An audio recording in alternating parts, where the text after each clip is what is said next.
Madame, Monsieur, bonsoir. Je vous retrouve ce soir en ce début de semaine pour l'édition dont voici le sommaire. Nous sommes en pleine saison pluvieuse, une saison favorable à la prolifération des moustiques et donc à la transmission du paludisme. Vous suivrez à ce propos le conseil du médecin généraliste Mr Genotin dans ce journal.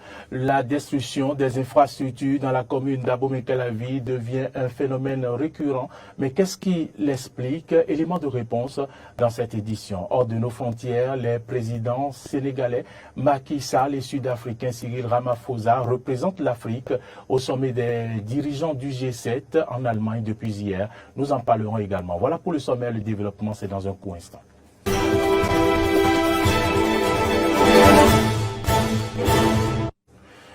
Bonsoir à toutes et à tous et merci de nous préférer. Camille Dansou n'est plus directeur général de la Société nationale des eaux du Bénin, SONEB, déchargé de ses fonctions depuis le Conseil des ministres du mercredi 22 juin 2022. Il a passé service vendredi dernier à Sylvain Adokpo-Migan, directeur général de l'Agence nationale de l'approvisionnement en eau potable en milieu rural, désigné le mercredi dernier comme DG intérim de la SONEB par le Conseil des ministres, cumulativement bien sûr avec ses fonctions. Vous le savez, nous sommes en saison pluvieuse, une saison favorable à la prolifération des moustiques et donc à la transmission du paludisme et d'autres pathologies. Il est donc impératif de prendre des précautions. À ce propos, Dr Mr Genotin, médecin généraliste, nous prodigue quelques conseils concernant les comportements à adopter en cette période de pluie. Suivez plutôt. La saison pluvieuse, c'est une saison qui est propice à beaucoup de maladies, notamment la maladie infectieuse. Et quand on parle de maladie infectieuse, c'est en premier lieu, dans notre contexte, le paludisme, qui est une maladie parasitaire. On a aussi les maladies respiratoires, à savoir la grippe et autres maladies qui sont liées au froid. C'est essentiellement les principaux problèmes de santé qu'on peut avoir en saison pluvieuse. Il ne faut pas oublier, puisque nous avons fêté récemment la journée mondiale de la drépanocytose, que c'est une saison qui est propice aux crises chez tous ceux qui sont drépanocytaires. Donc c'est une période pendant laquelle ils doivent vraiment se protéger. Le paludisme, c'est une maladie parasitaire, comme je l'ai dit, qui est due à la piqûre des moustiques. Donc pour éviter le paludisme, il faut faire en sorte de ne pas se faire piquer par les moustiques. Et pour ne pas se faire piquer par les moustiques, la première des choses, c'est de mettre les moustiquaires imprégnés à longue durée d'action. Le problème qu'on rencontre souvent chez nous, c'est que les gens mettent les moustiquaires là. 90% des Béninois mettent des moustiquaires, mais ils se couchent tard sous ces moustiquaires-là. Donc, ils se font déjà piquer par les moustiques avant d'y aller. Donc, il faut dormir sous les moustiquaires imprégnés. Ensuite, il faut lutter contre la multiplication des gîtes parasitaires. Ça veut dire tout ce qui est endroit où de l'eau sale peut s'accumuler dans la maison, il faut les vider. Il faut mettre des grillages au niveau des portes et des fenêtres pour éviter que les moustiques entrent dans la maison. Et il faut surtout protéger les enfants de moins de 5 ans et les femmes enceintes qui sont les personnes les plus exposées à faire des formes graves de paludisme. À part cela, il y a les maladies respiratoires, comme je l'ai dit, comme la grippe. Il faut éviter d'être trop exposé au froid. Et il faut porter des tenues qui protègent contre le froid, donc il faut rester au chaud. Surtout pour, comme je le disais tout à l'heure, les gens qui souffrent de drépanocytose, c'est un moment où ils doivent vraiment se surveiller. Éviter de trop se soumettre au froid. Éviter aussi de trop se protéger pour avoir trop chaud, parce que c'est des gens qui, dans tous les deux cas, peuvent avoir des crises. Donc c'est globalement les conseils que je pourrais donner pour se protéger en ces temps de saison de pluie. Lorsqu'on sent une fièvre, la première des choses que je conseille, surtout pour les enfants de moins de 5 ans et les femmes enceintes, lorsqu'on sent que la fièvre est assez élevée, il faut prendre du paracétamol. Simplement. Du paracétamol, aujourd'hui, la plupart des gens connaissent la dose de paracétamol.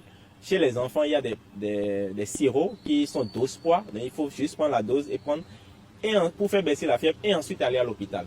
C'est la chose la plus importante. Il faut aller à l'hôpital après. Et nous sommes assez formés, les médecins, les agents de santé sont aujourd'hui assez formés pour prendre en charge rapidement tout ce qui est maladie liée à la saison pluvieuse. Une nouvelle attaque d'un commissariat au nord du Bénin. Un groupe armé dont l'identité reste à établir a lancé un assaut sur le commissariat de Gassari, commune de Materi, près de la frontière avec le Burkina Faso. L'attaque a fait finalement 5 morts, dont 3 policiers et 2 terroristes. 2 terroristes, 2 policiers au départ, mais le 3e grièvement blessé serait mort suite à ses blessures. L'armée a dépêché une trentaine d'hommes en renfort pour appuyer la police. Il n'y a pas de revendication pour l'instant ni de réaction officielle. La menace terroriste devient récurrente au Bénin. Rappelons que le 26 avril dernier, toujours dans le nord du pays, le commissariat de Moncé avait été visé et un policier avait été tué. Nous avons recueilli les avis de quelques citoyens sur la situation. Je vous invite à suivre leur avis. C'est vrai que depuis quelques mois, j'apprends l'attaque des djihadistes qui devient de plus en plus fréquent dans le nord.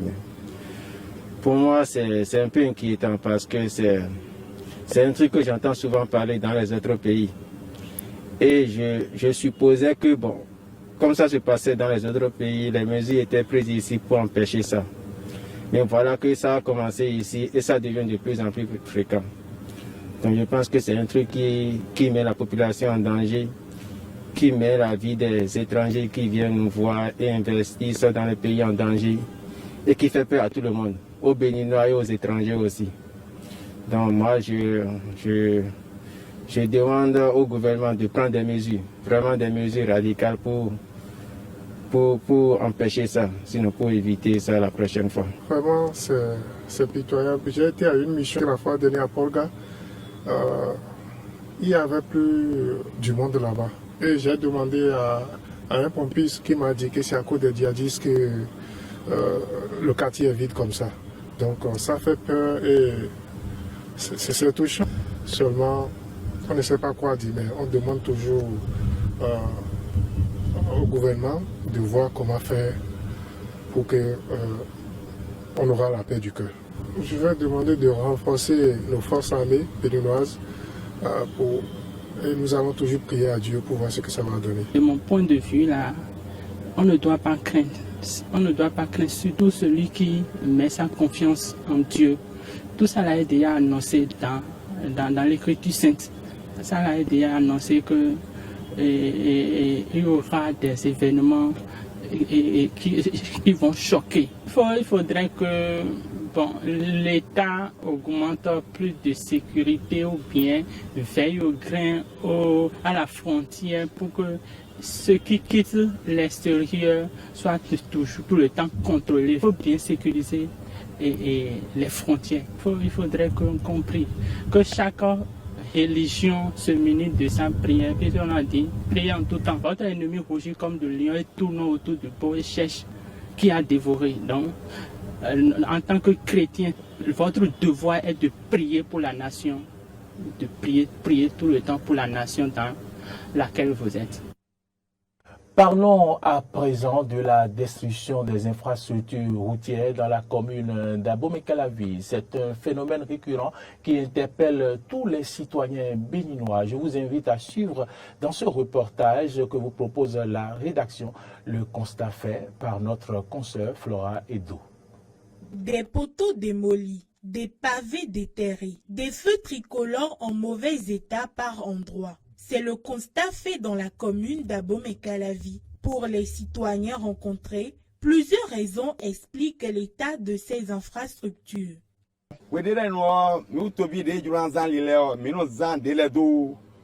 À des moments donnés, nous les citoyens qui faisons usage de ces infrastructures routières, nous les utilisons mal.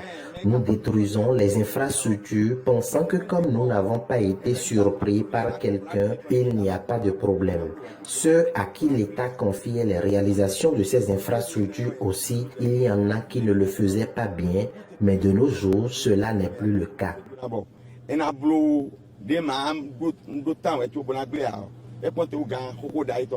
Sur les ronds-points et autres, vous allez voir que les gens balaient et puis on met les ordures ou bien les sacrifices. L'État fait l'effort. La population ne veut pas suivre le rythme de l'État. Ce Selon ce juriste, l'incivisme est l'une des raisons qui explique la destruction des infrastructures.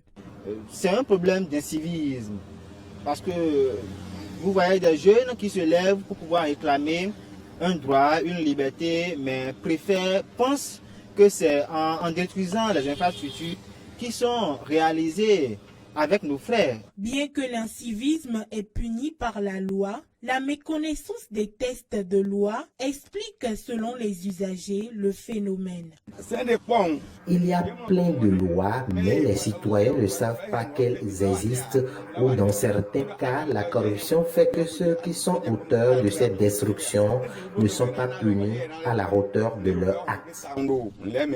Je ne sais pas s'il y a une loi qui régit ces genres de trucs. Par exemple, si un citoyen garde ses infrastructures, je ne sais pas s'il y a une loi qui dit, ouais, c'est cet citoyen-là qui va réparer. Des sanctions sont bel et bien prévues par les textes de la République, nous dira le juriste.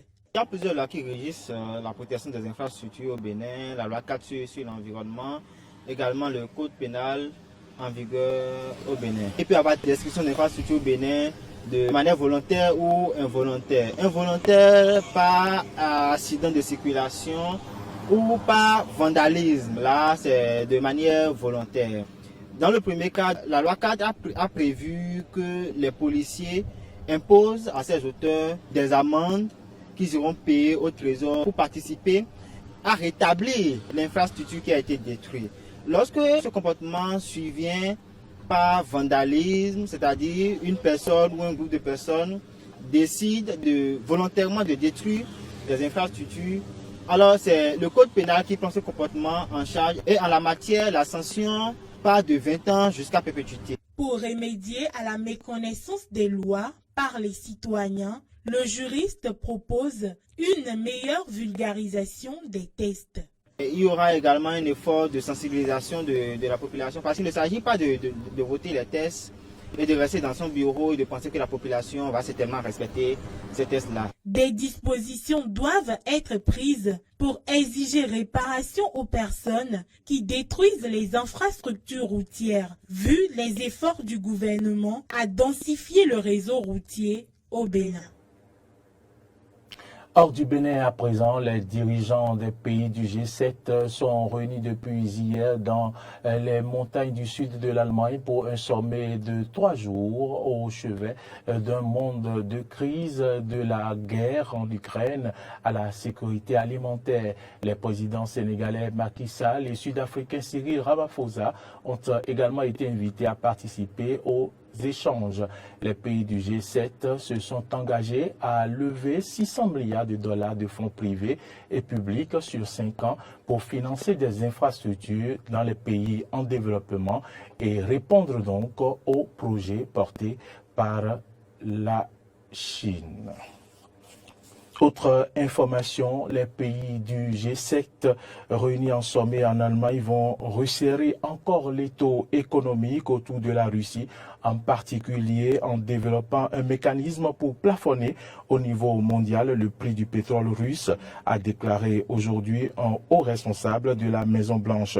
Ils vont par ailleurs, de concert, continuer à restreindre l'accès de la Russie à des ressources industrielles cruciales, en particulier dans le secteur de la défense, que Washington va d'ores et déjà cibler de manière agressive via des sanctions contre de grandes entreprises publiques russes, selon la même source citée par l'agence France Presse. Madame, Monsieur, ce fut un plaisir de vous présenter cette édition. C'est ici qu'elle se referme.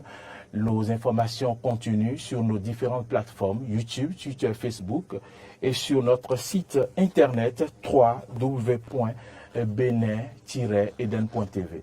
Merci de nous avoir suivis et bonsoir chez vous.